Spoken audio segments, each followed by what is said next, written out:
Bonsoir les plombés. Bon, enfin, bonsoir, c'est vite dit. Je dirais plutôt bonjour parce qu'il est 5h10 du matin. Donc 5h10 du matin pour faire une petite vidéo d'introduction. C'est à peu près la bonne heure. Ce qui sous-entend que normalement, avant 9h tout à l'heure, la vidéo sera en ligne. Voilà. Alors je vais vous parler de la petite vidéo qui va suivre. Je crois que c'est la vidéo numéro 34 ou 33, je sais plus, je regarderai le compte tout à l'heure sur la chaîne. C'est une vidéo que j'avais fait au mois d'avril ou au mois de mars. Elle faisait 20 minutes à peu près. Et en fait, mon PC ne l'avait pas pris. Impossible de la télécharger. Donc j'avais été très déçu. Et du reste, j'ai arrêté de faire des vidéos pendant un certain temps. Je crois pendant 2-3 mois. Ça m'avait refroidi. Je pouvais pas mettre la vidéo sur mon PC. J'avais pas trouvé de solution. Après, j'ai repris de faire des vidéos en faisant des coupures régulières. Mais maintenant que j'ai un nouveau PC, je me suis rendu compte que mon nouveau PC mange la vidéo très rapidement. Donc il a pu me télécharger cette vidéo en 3 minutes à peu près, l'autre jour. Voilà. Donc j'avais une petite vidéo d'intro à faire pour cette vidéo que j'ai faite ce soir, qui va vous amuser, j'espère. Et puis voilà. Donc écoutez, j'ai pas grand chose à vous dire de plus. Je vous laisse regarder la vidéo. Je crois que le sujet est sans équivoque. Dès que vous allez voir les premières images qui vont suivre, vous allez comprendre de quoi nous allons parler. Je vous souhaite à tous une très belle journée. Au revoir. 1-1. Je sais ce que tu penses. Est-ce que c'est 6 fois qu'il a tiré ou 5 seulement? Je t'avouerai que dans tout ce bordel, j'ai pas très bien compté non.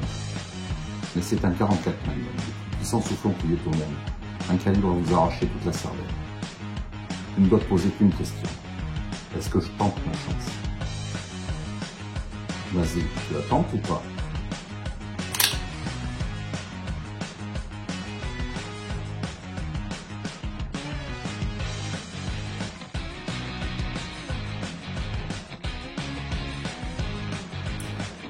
Bonjour les amis de ma chaîne, bien me voilà sur une nouvelle vidéo aujourd'hui.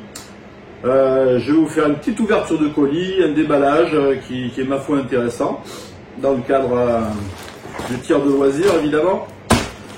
Déjà je vais vous faire part du paquet. Vous voyez le paquet, c'est un paquet Chronopost, voilà, paquet Chronopost. Alors je fais une petite parenthèse sur Chronopost. La commande a été passée le 5. Le magasin a envoyé ça le 7 et j'ai reçu ça le 15 mars. Voilà. Donc moi je sais pas, je suis pas vieux de la vieille non plus. À une époque, je me rappelle bien que Chronopost c'était annoncé plutôt en 24-48 heures, quoi, tu vois. Voilà, ben là non. Donc écoutez, si vous avez un choix à faire pour un expéditeur en souhaitant que ce soit rapide, je vous conseille pas nécessairement Chronopost. Prenez simplement Colissimo, ça suffira bien. Voilà. Bon, allez, on va ouvrir ce colis, voir ce qu'il y a à l'intérieur. Bon, je pense que la petite vidéo que vous avez vue en introduction de cette vidéo, la petite séquence cinématographique Made in Fred que je vous ai fait parce que j'ai pas osé utiliser la version originale avec le véritable acteur que nous aimons tous, parce que j'ai tout simplement eu peur que YouTube me refuse la vidéo pour droit d'auteur tout simplement. Donc voilà, je vous ai fait cette petite séquence plutôt rigolote et puis je pense qu'il ne vous laisse présager en rien du sujet de la vidéo que nous allons commencer sur le colis que je vais ouvrir. Voilà. Allez, c'est parti, on ouvre ça.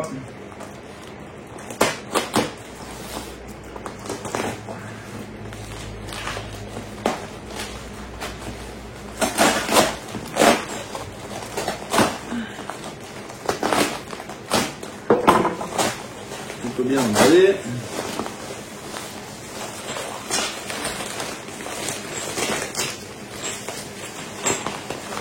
Alors, qu'avons-nous là?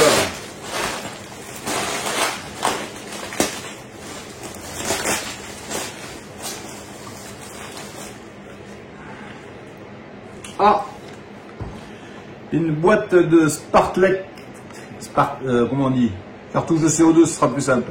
Le Sparklet Humarex. Voilà, déjà, ça faisait partie du lot. Oh, une boîte de plomb en 4-5 mm. Voilà, une boîte de plomb en 4-5 mm.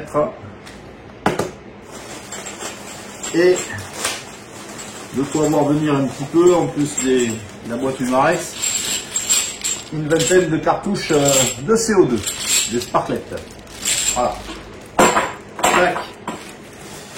Ça, c'est pour l'accompagnement du sujet principal. Alors, le sujet principal.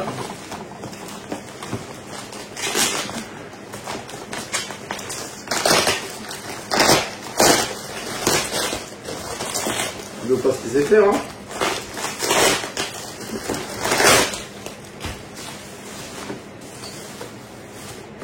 Ah, voilà.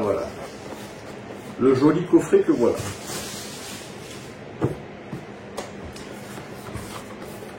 Voilà. C'est le fameux M29 Smith & Wesson, reproduit par Humarex, sous licence Smith & Wesson, pour la qualité du produit. Donc regardons un petit peu cette collection. Parce que je vous le dis tout de suite, j'ai plutôt pris ça pour la collection, s'amuser un petit peu, ouais, dans le jardin, sympa. Ou même on tire en intérieur avec un carton, une planche dans le carton, ça le fait très bien.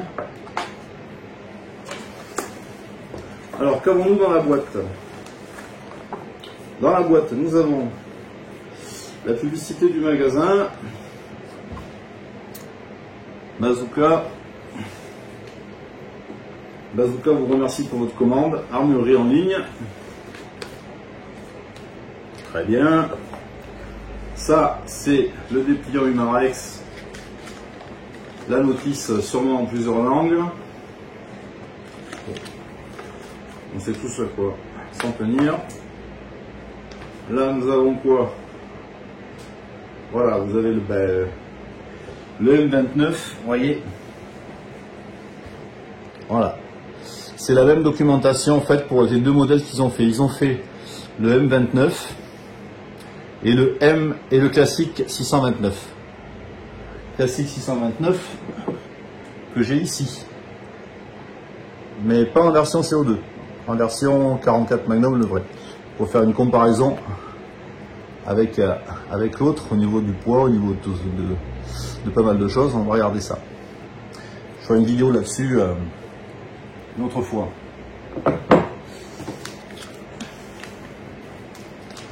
Toc, toc, toc. Bon, sinon, un joli coffret, une jolie boîte à conserver, hein, sachant que c'est sous licence et tout. C'est à un prix raisonnable, on dira-t-on. On peut s'offrir un revolver légendaire. Le voici. Revolver légendaire. Le fameux Dirty Harry dans les rues de San Francisco. Inspecteur Harry Callahan.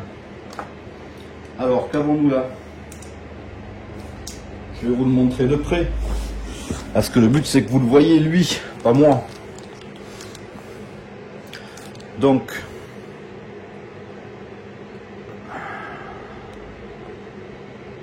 vous avez des véritables inscriptions déjà sur le canon. 44 Magnum. Vous avez un véritable logo Smith & Wesson. Donc gravé, hein, c'est pas une petite gravure du tout, c'est comme dans une vraie carcasse. Le pistolet est assez lourd en main. Je crois qu'il fait 1,90 kg, il me semble. Et le vrai fait 1,340 kg. Bon, à comparer, voyons voir. À comparer entre les deux. Ah, c'est pas le même de toute façon. Celui-ci, c'est le modèle qu'ils ont sorti après, en fait. Après le M29. Qui était un petit peu plus étudié au niveau de l'amortissement du coup. Qu'il soit un petit peu moins brutal à la prise en main. Donc, il y a une capacité d'amortir d'amortir les coups dans le poignet, dans la main, dans la paume, de façon plus sérieuse que celui-ci, sans doute. Voilà. Sinon, regardez les sorties de canon. C'est quand même bien fait chez Umarex parce que là, vous avez un vrai. Bon, évidemment, c'est un trou noir de 44 Magnum. Et là, vous avez l'autre. On distingue à peine au fond le tube si je vous le mets bien de face. Donc, si le pistolet est comme ça, incliné, vous ne voyez pas du tout le petit tube du canon de 4-5 mm qui en fait tire le plomb. Donc celui-ci c'est une série plomb Diabolo, parce que vous l'avez avec des BBS, des billes BBS, ou vous l'avez avec des plombs Diabolo. Moi j'ai préféré le prendre en Diabolo parce que j'estime qu'en Diabolo le canon doit être rayé et par conséquent ça donne un peu plus de précision. Ça on verra ça dans un essai de tir que je vous ferai sur une prochaine vidéo. Voilà. Sinon ce que je remarque quand on l'a en main, le poids est sympa. Hein. Le poids est quand même sympa. Donc c'est un simple action, double action. L'ouverture de barillet se fait ici. Donc vous l'avez là. Je ne sais pas si je vous le montre bien. Donc il y a une option sécurité où vous tirez et une option où vous poussez pour l'ouvrir. Voilà, vous l'ouvrez. Et quand vous l'ouvrez, vous avez les munitions. Alors les munitions, voilà, c'est alors celles qui tirent des billes, des plombs Diabolo, elles sont couleur inox. Et celles qui tirent des billes BBS, elles sont couleur laiton, couleur cuivre. Voilà, vous pouvez les différencier facilement grâce à ça. Donc vous avez 6 munitions. Ces munitions sont à charger par l'arrière. Vous mettez un plomb ici. Voilà. Vous prenez une boîte de plomb.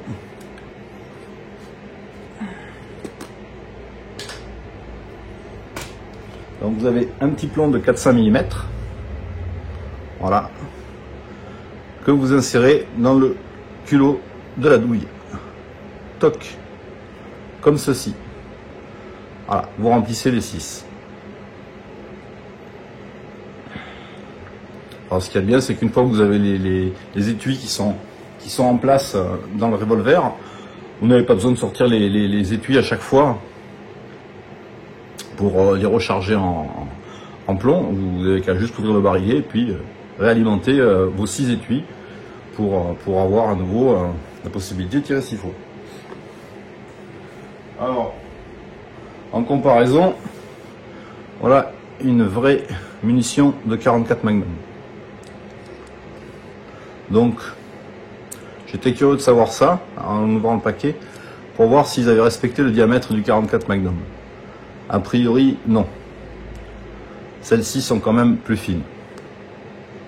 Voilà, là vous avez une vraie munition de 44. Et là, vous avez la munition, la version CO2. Simple curiosité, ça ne devrait normalement pas rentrer dans le barillet. Surtout, c'est juste de la curiosité, hein. Voir si ça rentre dans le barillet. En effet, ça ne rentre pas du tout, donc il n'y a aucun risque d'erreur sur le calibre. Voilà, la munition ne rentre pas du tout dans le barillet de la réplique. Donc pas de danger de confondre la réplique du 44 M29 avec le vrai M29. Vrai M29 qui est quand même difficile à trouver. Enfin difficile à trouver, non, il n'est pas donné en France. Je crois qu'il a plus de 2000 € en France et aux alentours de 1350 $ aux États-Unis. Mais aux États-Unis, autant le faire venir avec les frais de douane, la paperasserie et tout le reste, vous en avez pour aussi cher. Quasiment. Voilà. Donc autant l'avoir chez un armurier. Je pense que la meilleure option pour obtenir cette arme, c'est de consulter régulièrement les sites d'armement. de tir pour saisir l'opportunité d'une occasion, c'est-à-dire quelqu'un qui revend son arme, là vous le toucherez moins cher que 2000 €. Et sinon c'est un revolver en version réelle qui est vendu 2000 €. Donc ouais, c'est super bien gravé, vous voyez 44 Magnum, je sais pas si vous voyez bien là avec la lumière.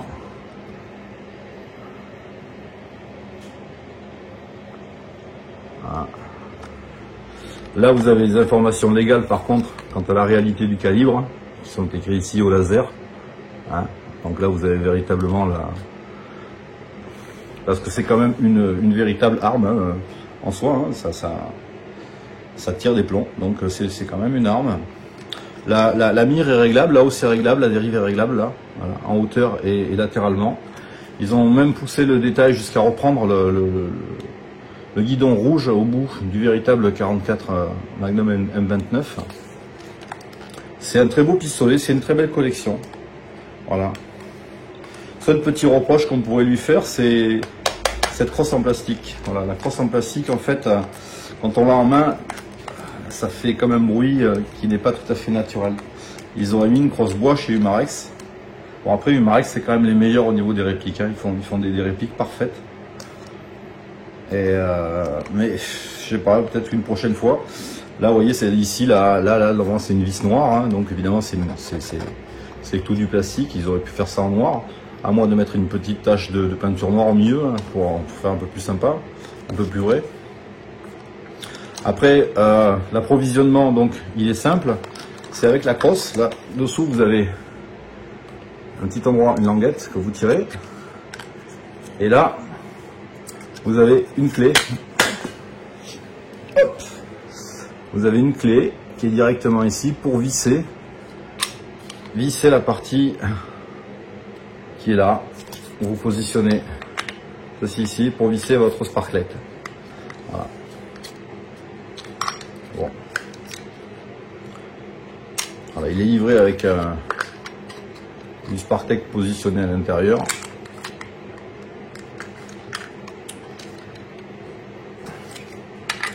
Donc il n'y a plus qu'à tester le double action et le simple action et voir un petit peu la précision en cible que donne ce revolver. D'après ce que j'ai pu en lire, il est quand même assez précis. Alors quand vous remettez la crosse, par contre, vous avez vraiment un cran qui est ici, là, dans le trou, un petit trou là. Il ne faut pas oublier de le passer là en premier. Vous voyez, je ne sais pas si vous voyez, il y a un petit trou. Vous voyez le petit trou? Voilà, vous mettez bien votre... Parce que si vous ne mettez pas ça comme ça, que vous le fermez en positionnant de l'arrière en premier, et puis que ça ne veut pas fermer, que vous forcez, vous risquez de casser le plastique sur vous. Voilà. Ça tourne bien. On peut même fermer à la Clint.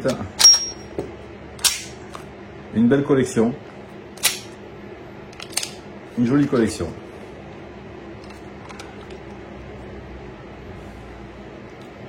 Je sais pas si vous avez beaucoup de lumière sur cette vidéo, parce que moi c'est plutôt un peu sombre, mais bon, peut-être qu'avec l'écran ça reflètera. Voilà. Alors il est tout en métal, hein. Il n'y a pas de plastique hein, sur cette réplique. Il est vraiment tout en métal. Il a un très très beau bronzage noir profond. Et non, c'est vraiment bien fait quoi. C'est un beau revolver. C'est une superbe collection. Voilà, pour les fans de cinéma et puis pour les fans de répliques d'armes véritables. J'ai relevé que sur le vrai M29 en 6 pouces et demi, hein, celui-ci est en 6 pouces et demi, c'est celui le même qu'avait Dirty Harry, donc Clint Eastwood, hein, Inspecteur Harry, dans le film il est en 6 pouces et demi. Souvent la crosse ici ne présente pas cette cuvette comme ça, là, vous voyez. Comme une cuvette ici, là, c'est plutôt droit de là à là, tout arrondi. Mais sur des modèles avec des canons plus petits, j'ai remarqué qu'il y a aussi cette crosse là. Mais sur le 6,5, personnellement, je n'ai jamais remarqué la crosse de cette forme-là, que sur les canons plus courts. Voilà. Alors pour la petite histoire, ce revolver, Il a été créé par Smith & Wesson dans les années 50, au début des années 50. Dans les années 50. Il était au début destiné aux chasseurs et également à quelques policiers. Voilà, quelques policiers en avaient. Mais à l'origine, c'était un calibre qui était fait pour la chasse parce qu'aux États-Unis, contrairement à la France, vous avez le droit de chasser à l'arme de poing, de chasser au revolver. Donc c'était un petit peu pour la chasse au gros gibier. Voilà. Et ça a été le calibre, comme le dit dans la petite vidéo de présentation, le plus puissant du monde à cette époque-là. Voilà. Maintenant, il y a plus grand. Il y a le Smith & Wesson 500 Magnum. Il y a... Je ne vais pas dire d'autres bêtises, je sais qu'il y en a d'autres, Casual 460 aussi, je crois. Voilà. Mais déjà, le 44 Magnum, c'est une très très bonne arme de poing. Ça donne de super sensations quand on tire avec. Je peux vous en parler puisque j'en ai un. Hein. Et voilà. Donc en fait, ce revolver n'était pas véritablement connu. Et on peut vraiment dire que ce qui a fait la promotion de ce revolver, ça a été Clint Eastwood, l'inspecteur Harry Callahan, qui a fait connaître ce revolver au grand public par le cinéma.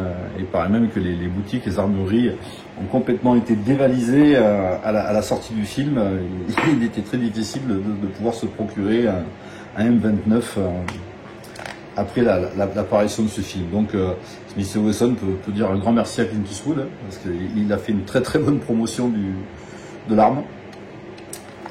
Et voilà, comme le calibre, le soufflon, comme il l'appelle, le plus puissant du monde, un calibre à vous arracher toute la cervelle. Ce sont les mots du texte du scénario du film de Clint Eastwood. Bon, cette vidéo est maintenant terminée. Je vous laisse là. Je vous le remontre une dernière fois.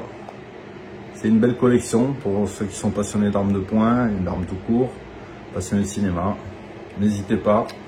Cette réplique se trouve aux alentours entre 180 et 200 et quelques euros. Je ne sais plus exactement combien je l'ai payé puisque j'ai commandé avec les sparklets et puis c'est tout. Je commandais que les sparklets. Hein. Sparklets et de la boîte de plomb était livrée. C'était un combo en fait. Il y avait le revolver, la boîte de plomb, plus une boîte de 4 cartouches Humarex CO2. Donc je crois que ça avoisinait les 200 euros. Après moi j'ai rajouté ça, donc j'en ai eu pour un peu plus. Voilà. Je vous dis à bientôt pour une prochaine vidéo. Ciao ciao. Au revoir.